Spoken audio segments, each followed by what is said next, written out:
Assalamualaikum warahmatullahi wabarakatuh. Halo Sobat Pongpong, saya Nurul Hamdiya Junaidi. Selamat datang di Caster, podcastnya Teropong. Di podcast ini, kalian akan banyak mendengarkan hal seputar kehidupan kampus. Dimulai obrolan dengan para aktivis, feminis, dan komunitas-komunitas serta hal-hal yang menarik akan diperbincangkan. Di podcast edisi pertama kali ini, kita akan ngebahas seputar perempuan sebagai pilar penting untuk dirinya sendiri dan untuk banyak orang lain. Nah, Sobat Pompong, mengingat momen Hari Kartini tepatnya pada tanggal 21 April kemarin, kami sudah mengundang dua sosok wanita hebat yang akan menjadi inspirasi dan motivasi untuk wanita-wanita hebat nanti di luar sana. Di sini sudah ada bersama saya Kak Rahayu Pratiwi selaku Putri Hijab Indonesia 2020 dan Kak Alwin Ong selaku businesswoman dan socialpreneur. Di sini mereka berdua akan berbagi bersama kita untuk berbagi pengalaman mereka untuk berbagi kepada wanita-wanita hebat untuk di Indonesia. Nah, sebelum saya lanjut ngobrol lagi, saya ingin memperkenalkan Kak Rahayu Pratiwi selaku Putri Hijab Indonesia 2020. Selain itu, dia sebagai founder Forum Pelajar Cendekiawan Nusantara. Halo Kak. Halo Kak. Dan Kak Alwin Ong selaku businesswoman atau socialpreneur, sebagai founder juga MOWI, Mobil Wisata Edukasi Entrepreneur. Halo Kak Alwin. Halo. Nah, apa kabar nih Kak Alwin dan Kak Ayu? Alhamdulillah Sehat ya Kak ya. Sehat. Apalagi di masa pandemik ini kita harus benar-benar ngejaga imunitas kita agar tidak mudah terkena COVID-19 ya. Betul. Oke. Nah, apa nih kesibukan dari Kak Ayu dan Kak Alwin di masa pandemik ini? Dari Kak Alwin dulu nih. Oh ya, kalau selama Ramadan ini ya alhamdulillah kita masih dikasih kesempatan ya untuk sharing juga, kemudian berbagi ke masyarakat gitu. Jadi mulai bagi sembako, bagi takjil, yang begitu-begitu kalau di Ramadan ini. Nah, kalau dari sisi usaha ya alhamdulillah meskipun kondisinya Covid, kemarin sempat juga terimbas dari sisi MOWI-nya ya alhamdulillah Allah kasih jalan dan sekarang sudah mulai perlahan lagi nih naik nih. Ya, alhamdulillah. Kalau Kak Ayu sendiri gimana?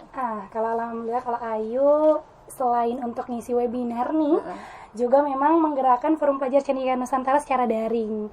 Jadi kalau di Forum Pelajar Cendekiawan Nusantara tuh setiap minggu ada sharing dari mahasiswa luar negeri untuk memberikan kupas tuntas kiat sukses belajar dalam dan luar negeri gitu. Wah, itu selain itu ngajar juga. Oh, itu dari online semua lah ya? Betul.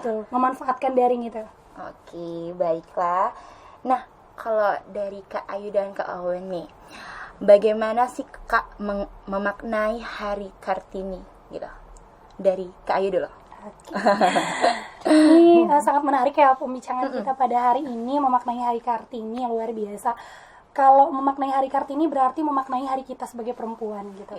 Dimana kita sebagai perempuan itu diberikan hak yang sama, kesempatan yang sama untuk sama-sama belajar, sama-sama mendapatkan peluang yang sama-sama mengupgrade diri gitu ya, apalagi khususnya Ramadan, dan sama-sama menebar inspirasi gitu. Khususnya untuk modernisasi saat ini ya, zamannya daring, kita sebagai perempuan juga lebih banyak untuk diam di rumah, tapi tidak terbatas untuk itu, untuk tetap produktivitas gitu. Tetap beraktivitas. Nah, gitu. Peran perempuan itu tidak lekang oleh zaman, tidak lekang oleh waktu. Walaupun itu ada corona ya. Dulu pun tidak ada corona, pahlawan-pahlawan Indonesia itu bisa kok membela Indonesia. Nah, hari ini kita sebagai khususnya saya mahasiswi nih ya.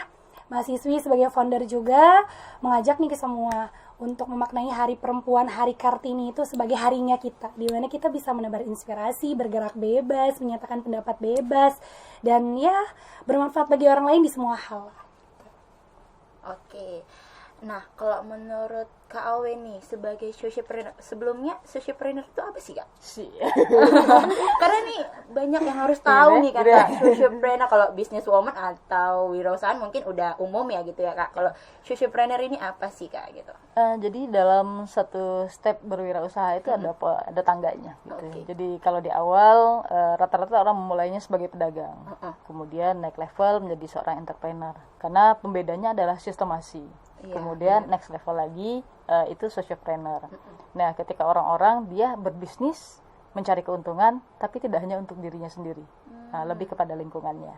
Nah, bersosialisasi gitu ya, Kak. jadi lebih kepada care terhadap sosial, Oke. kepeduliannya lebih ditingkatkan. Itulah sociopreneur menurut Kak Alwin. Dari sisi itu. Nah, kalau tadi seperti yang kata Kak Ayu mengenai makna Hari Kartini, menurut Kak Alwin itu apa sih? Hari Kartini itu kalau kita melihat berdasarkan sejarahnya, kan sudah ada tulisannya itu ya, habis gelap terbitlah Ya, terang, katanya begitu.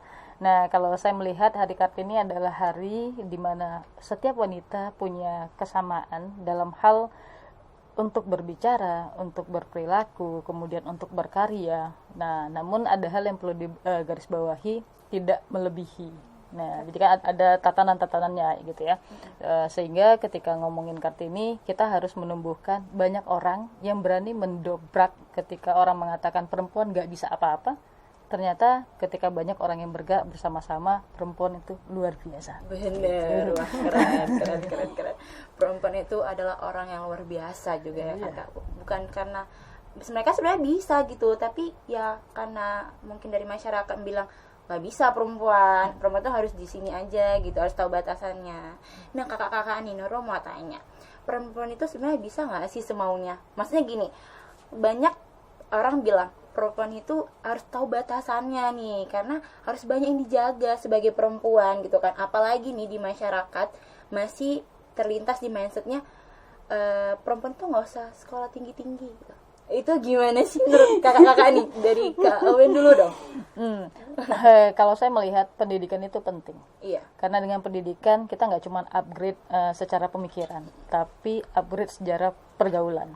Kemudian yang pembeda paling utama itu adalah sebuah pendidikan adab, pendidikan karakter. Attitude. Iya. Jadi kalau kita memiliki sebuah pendidikan yang lebih tinggi, otomatis kita semakin kita belajar, semakin kita memahami kalau kita tidak tahu. Jadi semakin kita berusaha untuk tawadhu. Nah, jadi kalau di sana ketika kita berpikir apakah perempuan itu nggak bisa, sesungguhnya perempuan itu bisa. Dan yang lebih baik adalah ketika perempuan itu juga melakukan secara berjamaah, saling mensupport. Iya, sesama perempuan harus saling mensupport. Gitu. Kalau menurut Kak Ayu sendiri nih, udah sebagai putri hijab Indonesia top 5 lagi gitu kan. Terus pertama pula di Sumatera Utara, itu gimana tuh Kak? Kalau bisa bilang perempuan itu bisa nggak sih semuanya gitu? Karena kata orang udahlah di rumah aja, padahal bisa gitu kan. Kalau kita di luar itu beraktivitas, berkegiatan, itu gimana menurut Kakak? Ini menarik banget ya, stigma masyarakat itu terhadap makna perempuan gitu. Makna bias gender, kemudian kesetaraan gender itu terkadang disalahartikan, kemudian terkadang bahkan dijadikan bahan kungkungan bagi perempuan sendiri gitu, bahwa ya perempuan itu taunya hanya kasur sumur dapur. Itu bahasa stigma dari masyarakat ya kalau ini ya. Mungkin sampai detik ini kita masih terngiang mendengar itu gitu. Nah, untuk Rahayu sendiri ya, wabil khusus mungkin diamanahkan sebagai putri hijab, memaknai sebagai perempuan itu memang tidak bisa terlepas dari syariah. Betul, sangat betul. Dimana perempuan dalam Al-Quran memang dijelaskan arijalu qawwamuna 'alan nisa, perempuan itu ya makmumnya dari imam, begitu kan. Tapi hari ini yang kita artikan sebagai makmumnya dari imam itu bukan berarti makmum harus berdiam diri di saf yang sama. Begitu. Iya, benar. Artinya kita sebagai perempuan itu punya peran yang sama, hak yang sama. Toh ketika hari ini kita melihat perkembangan zaman dan di Indonesia juga di dunia ini revolusi 4.0 bergerak, maka perempuan ada juga di baliknya kok, di balik layar itu. Di balik semua yang terjadi saat ini, para pakar, para ahli, kita belajar dari Siti Aisyah radhiyallahu anha. Kalau kesetaraan itu tidak ada dari sejak dulu dalam sejarah, maka Siti Aisyah radhiyallahu anha itu gak akan memerangi Ali bin Abi Thalib pada perang Jamal saat itu. Wah. Berarti kan kesetaraan udah ada dari dulu tuh. Iya, benar. Cuman kadang disalahartikan.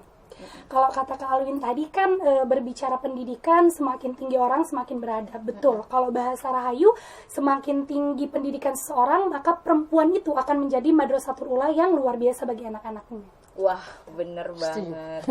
Karena ya pendidikan pertama bagi anak itu adalah ibunya. Sangat ya, betul. Iya, benar ya Kak ya. Nah, kalau dari Kak Alwin nih, Kakak ini kan udah sebagai wirausahaan, businesswoman, atau disebut dengan socialpreneur sekarang gitu ya. Nah, apa sih Kak awal mula yang memotivasi diri Kakak untuk membuka bisnis? Apalagi dimulai pada tahun 2006 ya Kak ya. Iya. Dan Nurul baca artikelnya tuh itu dengan minim budget, bener gak sih? Apa sih yang memotivasi bisa ngebuka bisnis dengan motivasi yang tinggi banget kayaknya? Jadi ini Cerita cerita yang sedikit cukup lah. panjang ya. sedikit. Tapi benar yang seperti yang dikatakan Ayu tadi. Kalau di masyarakat umumnya perempuan itu stigmanya adalah ngurusnya ya udah dapur, sumur dan kasir gitu. Tapi pernah kebayang nggak sih kalau perempuan yang memiliki pendidikan tinggi, kemudian apakah dia menginginkan generasinya memiliki pendidikan yang rendah?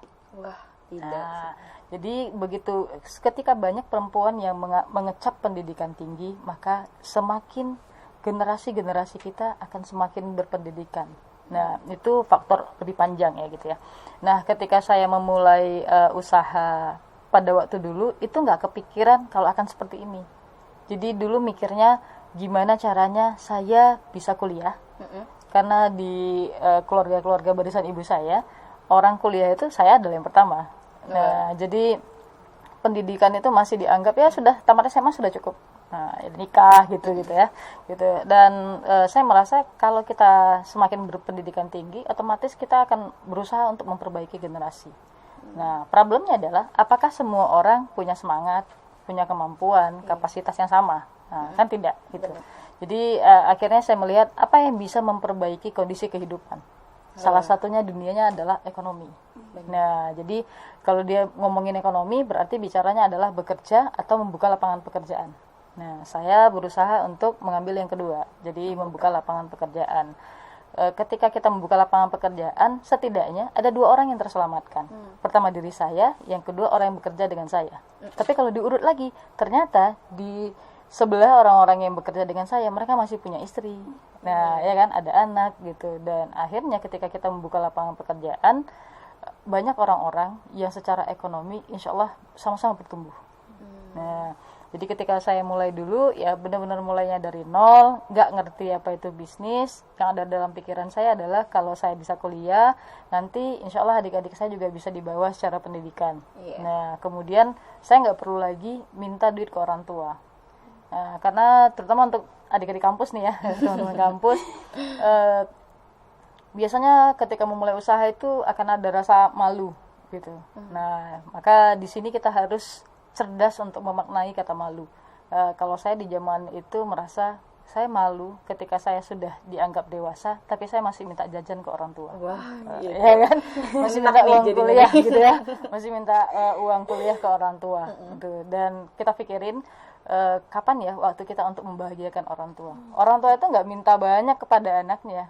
Bahkan ibaratnya ketika kita memiliki gaji pertama atau menghasilkan dari usaha pertama, kita hanya membelikan sekotak kue saja, itu sudah rasa bahagia bagi beliau. Nah, gitu. Dan saya ngerasa dunia wirausaha ini adalah salah satu jalan untuk kita bisa bertumbuh bersama-sama. Akhirnya saya jalani dunia wirausaha. Jadi dalam dunia wirausaha itu salah satu yang harus teman-teman miliki adalah mentor. Nah, kita kalau di usaha nggak bisa sendiri, harus bareng-bareng. Dalam artian kalau teman-teman terjun ke dunia wirausaha, temukan teman-teman yang punya keinginan, punya semangat yang sama. Karena usaha itu nggak selamanya terus menuju ke atas. Usaha itu naik dan turun. Nah, ketika up and down, disitulah kita saling menguatkan. Nah, itu ketika prosesnya begitu. Padahal kakak ini adalah S1 ilmu politik ya. Ngari kan sebenarnya kan kewirausahaan. Tapi ya itu sebagai double ilmu gitu ya Kak ya. Mungkin kalau ketika misalnya kita kuliah ya, teman-teman kuliah menganggap saya salah jurusan ini. Yakinlah tidak ada yang salah dalam ketika kita menapaki sesuatu. Itu semua berproses. Jadi ketika saya memang senang dengan dunia politik, saya belajar tentang ilmu politik. Sampai kemari akhirnya saya menemukan satu pola di mana politik itu juga membutuhkan ekonomi, sehingga setiap orang ketika ingin terjun ke dunia politik harus mempelajari political entrepreneurship. Supaya apa? Nggak korup. Karena sudah cukup ya, sudah menemukan makna esensi cukup bagi dirinya. Oke, baik Kak Ayu. Baik Kak Alwin. Nah, tuh Kak Ayu nih, apa sih yang kenapa dari diri sendiri pernah nggak nanya, kenapa ya aku harus ikut kontes hijab ini, Putri Hijab ini, apa sih memulai itu gimana, coba ceritain dikit gitu Kak. Luar biasa nih ya, kalau ditanya tentang kenapa, berarti latar belakang. Iya. Gitu. Motivasi terbesar seseorang untuk melakukan sesuatu, khususnya Rahayu sendiri, ya adalah dari niat gitu. Kalau katanya innamal a'malu binniyat, ya innamal likulli imri'in ma nawa gitu kan. Artinya kalau kita bergerak sesuai dengan yang kita inginkan, maka niat kita yang dulu awal yang baik itu juga ingat juga gitu. Kalau ditanya kenapa sih harus putri hijab atau dengan putri hijab apa sih yang bisa diraih gitu ya. Benar. Iya. Sebenarnya pertanyaan itu menohok kembali kepada diri orang yang merasa sudah punya peluang tapi tidak memanfaatkan peluang. Gitu. Kalau Rahayu di sini menapaki satu demi satu proses untuk mencari jati diri, kemudian memberikan arti kepada orang banyak. Ya salah satu cara untuk berpeluang yang ada di depan mata itu, ya kenapa kita nggak manfaatkan, salah satunya di Putri Hijab gitu. Kalau hari ini orang-orang yang non bisa mewakili Indonesia di ajang-ajang pagian, maka saya pun sebagai muslimah yang nyatanya juga memiliki kelebihan syariah daripada orang-orang yang non, ya lebih maju gitu daripada perempuan-perempuan yang lainnya. Artinya melalui Putri Hijab inilah adalah asosiasi saya mengadvokasi kepada semua bahwa perempuan muslimah juga bisa. Syar'i apapun dia punya peran penting dan hak penting yang bisa ditonjolkan. Bener. Baik di sisi umum ya, konon lagi di sisi syariahnya. Iya, benar banget. Nah, ada kayak istilah gini, perempuan itu gak mesti sekolah tinggi-tinggi, emang gak takut nanti laki-laki gak ada yang mau deketin gitu kan, pasti banyak gitu kan, apalagi kayak di usia-usia kita gitu, apa mau lebaran ditanya udah S2 ya, lo nanti gimana laki-laki yang mau deketin gitu gitu kan. Jadi apa nih tanggapan dari kakak-kakak nih, dari Kak Owen dulu dong. Gimana itu, karena itu berpengaruh penting gitu Kak, gitu ya, untuk keluarga besar. Pertanyaan yang sangat serem. Gini, kalau saya belajar dari teman-teman yang ada, mencari jodoh itu tentu harus mencari yang sekufu. Sekufu dalam artian bukan tentang finansial, tapi tentang pemikiran. Kemudian karena kan kita hidup tidak hanya untuk satu hari bersama beliau, bukan hanya untuk dipajang doang gitu ya, kan tapi menjalani kehidupan untuk jangka panjang. Nah, insya Allah sampai akhirat kan begitu.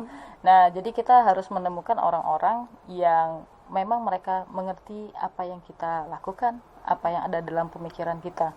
Jadi teman-teman tidak perlu khawatir ketika kita punya pendidikan tinggi, lantas jodoh kita pada minder gitu. Malah kita akan menemukan orang-orang yang tepat kok. Iya, betul itu. Pada saat yang tepat juga. Masya Allah. Walaupun kadang ada kalimat jodoh kita adalah cerminan diri kita sendiri. Bener ya? Kalau menurut Kak sendiri itu gimana? Ya betul, sepakat dan sepaket. Sepakat. Mengenai pendidikan dan stigma orang tentang ngapain sih sekolah tinggi-tinggi, udah ribet ngabisin uang ibu bapaknya, kemudian juga belum tentu kok nemu yang lebih dari dia gitu. Nah, balik lagi kepada mindset. Kalau mindset kita berbicara tentang begitu, maka yang akan didapat begitu. Kalau kita inginnya segitu, ya Allah akan kasih segitu. Gitu. Betul kata Kak Alwin. Kalau hari ini pendidikan kita baik, maka Allah akan berikan yang lebih baik sama kita. Bukan berarti itu yang harus kita S1 harus dapat S2. Bukan berarti gitu. Tapi secara mindset untuk menciptakan generasi penerus yang baik itu, maka harus dapat pasangan yang bisa memultitafsirkan bagaimana pergerakan kita, pemahaman kita. Kalau kita berpendidikan, kalau kita punya value, kalau kita punya karakter building, maka orang itu juga akan mengikuti kita. Dari mulai karakter buildingnya, value-nya, kemudian geraknya. Betul banget, kalau cerminan jodoh itu adalah cerminan diri kita sendiri. Kalau kitanya seperti ini, bukan berarti jodoh kita tidak seperti ini. Pasti seperti ini. Tapi bukan berarti juga kita nih yang hari ini mengharapkan S1, S2, S3 mendapatkan yang profesor misalnya. Bukan berarti harus strata segitu gitu.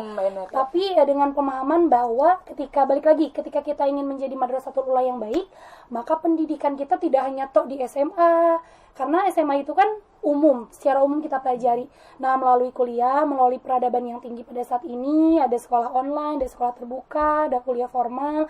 Nah, disitulah kita mempelajari cabang-cabang dari furu'iyah ilmu gitu, yang nantinya bisa kita manfaatkan ke masyarakat, dan kita bisa ajarkan ke anak-anak, gini loh nah gitu. Kalau kita mau jadi problem solving, gini loh ilmunya gitu. Oke. Oke, berarti nggak ada batasan dari perempuan itu untuk dapetin laki-laki. Jangan takut gitu ya kak. Pokoknya jangan takut lah, laki-laki itu pasti ada aja, jodoh itu pasti ada. Orang itu ditentuin sama Allah ya, gitu. Nah nih terakhir, harapan dari Kak Ewin dan Kak Ayu buat wanita-wanita hebat di luar sana pada masanya nanti itu apa? Dari Kak Ewin dulu. Kalau harapannya gini ya, mungkin masih banyak teman-teman yang di lapangan, yang di daerah, yang merasa wah saya perempuan, saya nggak punya kemampuan, nggak punya kekuatan gitu kan, sudahlah sampai di sini saja gitu ya. Banyak ya begitu ya. Nggak usah khawatir teman-teman harus melihat banyak orang-orang di luar sana yang mereka mengambil peluang. Nah, saya setuju dengan apa yang dikatakan Ayu tadi. Banyak peluang, tapi kita nggak berani untuk mengambilnya. Ambil peluang. Bukan berharap misalkan dalam satu kompetisi kita harus menang, tidak. Tapi dalam satu kompetisi menang adalah bonus. Yang paling utama adalah menikmati proses itu semua, memperluas jaringan kita. Mulailah belajar, pertajamlah skill. Jadi jangan ingin menjadi orang yang rata-rata. Kalau kita di SMA mungkin sering diajarkan, yaudah kamu pilihannya IPA, IPS atau IPC gitu ya. Tidak pernah ditanyakan apakah yang kita inginkan sesungguhnya. Kemudian skill kita lebih tingginya di mana, lebih bagusnya di mana gitu. Jadi jadilah orang yang lebih spesialis, cari tahu bakat kita di mana. Kalau bakat kita adalah orang yang suka bercerita, maka seringlah membaca sehingga cerita kita akan menjadi cerita yang lebih berbobot. Nah, gila, keren. Kalau suka uang, maka mulailah menjadi seorang wirausaha. Wah, ya kan? Karena bukan apa-apa. Dunia wirausaha itu adalah salah satu jalan teman-teman nggak berbaginya cuma dengan senyuman. Tapi ketika melihat orang yang sedang susah, orang yang sedang kesulitan, kita bisa berbagi secara finansial. Karena berbagi tidak hanya dengan senyuman semata, kunjungan semata, tapi lebih kepada bagaimana kita menyentuh, mengangkat orang-orang secara ekonomi bersama-sama. Kalau semakin banyak orang-orang yang bertumbuh secara ekonomi, negeri ini juga akan semakin lebih baik. Benar Kak. Gitu. Benar banget, ya Allah, sampai terhanyut gitu dengar. Kayak langsung termotivasi, aku pasti bisa gitu ya. Kalau dari Kayu sendiri nih, harapan buat wanita-wanita masa depan nantinya.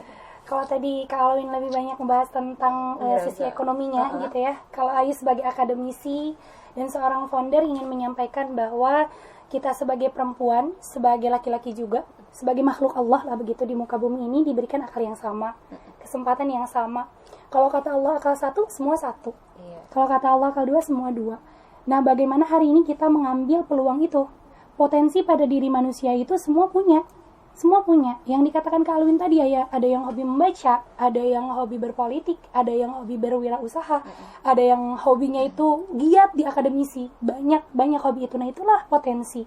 Artinya apa? Artinya ketika kalian sudah punya potensi, kalian sadar bahwa Khalifatul Ard itu Allah kasih sebagai jalan untuk kalian itu mengupgrade diri di bumi, maka kalian harus mengambil peluang gitu. Nah, untuk perempuan yang ada di seluruh Indonesia, kita ini adalah perempuan yang akan mewariskan generasi bangsa ke depannya, yang akan melahirkan generasi peradaban, dan kita akan titipkan ke pundak anak-anak kita perubahan agama, perubahan sosial politik, perubahan ekonomi tadi, perubahan pendidikan, dan semua aspek perubahan akan kita titipkan di pundak anak-anak kita. Satu kuncinya, kalau kalian ingin menjadi bintang, maka jangan berhenti di bintang, jadilah top bintang. Top daripada bintang-bintang.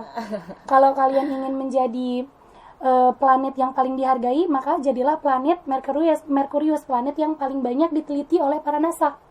Kalau kalian ingin banyak menjadi orang yang menginspirasi, maka jadilah diri sendiri. Tapi bukan berarti kalian harus berdiam diri. Gitu. Artinya segala potensi apapun itu korelasikan dengan peluang. Banyak kok peluangnya, apalagi zaman ini nggak susah. Digitalisasi ini menuntut kita untuk mudah. Satu genggaman dunia ada di tangan kita masing-masing. Jadi kalau misalnya hari ini kita memiliki mindset, aku gimana ya, harus gimana ya, ngapain ya, si Anu bisa kan karena A, B, C, D, si Anu bisa kan karena ini, itu bullshit.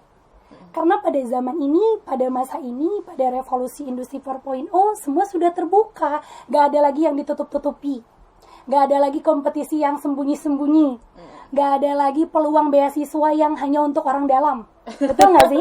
Ya. Gak ada lagi kampus yang hanya negeri. banyak swasta kan. Bener. Nggak ada lagi hari ini kendala kita harus belajar, banyak sekali dukungan sarana prasarana yang hari ini ada untuk kita gitu. Jadi kalau dikatain kita harus gimana, perempuan di pedesaan harus kayak gimana, perempuan di kota harus kayak gimana, bullshit. Karena di Google, di internet, di koneksivitas yang kita pegang sehari-hari di tangan kita, itu memberikan jawaban kepada kita. Kita harus jadi apa? Kita harus seperti apa? Kita harus memanfaatkan apa? Kalau sudah ada, harus bagaimana? Gitu. Oke. Nah, karena kita membahas Hari Kartini, sosok Kartini bagi kakak-kakak ini siapa sih gitu? Idolanya. Idola Kartini pada masa kini. Dari Kak Ayu dulu nih. Tentu ibu saya. Itu pasti nomor satu ya. Tentu ibu Kak? saya. Tentu ibu saya itu paling nomor satu. Iya. Selain perempuan pelahir peradaban, saya nih hari ini yang bisa ngomong di depan kamera, yang bisa menginspirasi dengan founder saya, forum saya, kemudian sedikit banyaknya bisa mengajarkan ilmu untuk adik-adik pedalaman. Ya, saya hari ini bilang motivasi terbesar sebagai Kartini pada hidup saya, ibu saya. Di samping itu banyak tokoh wanita yang tidak bisa disebut satu-satu. Atau saya ngefans sama Siti Aisyah radhiyallahu an. Dia satu tokoh agama feminisme Islam yang hafal hadis Rasulullah, yang sudah menimbulkan kesetaraan pada saat dia melawan Ali bin Abi Thalib di perang gitu. Saya suka gitu. Tapi ya Kartini bagi saya dan maknanya yang paling kuat bagi saya itu ibu saya. Oke, untuk Kak Alwin Ong sendiri. Ya, saya nggak bisa membantah nih. Memang segala sesuatu kita belajar dari ibu kita. Iya.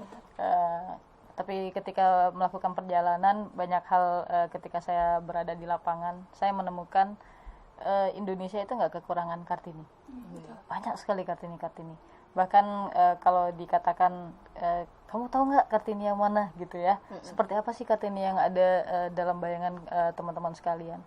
Kartini sesungguhnya itu adalah ibu-ibu kita, ibu-ibu di luaran sana, wanita-wanita yang luar biasa memperjuangkan mimpinya, gitu ya kan, termasuk yang di sini, gitu ya.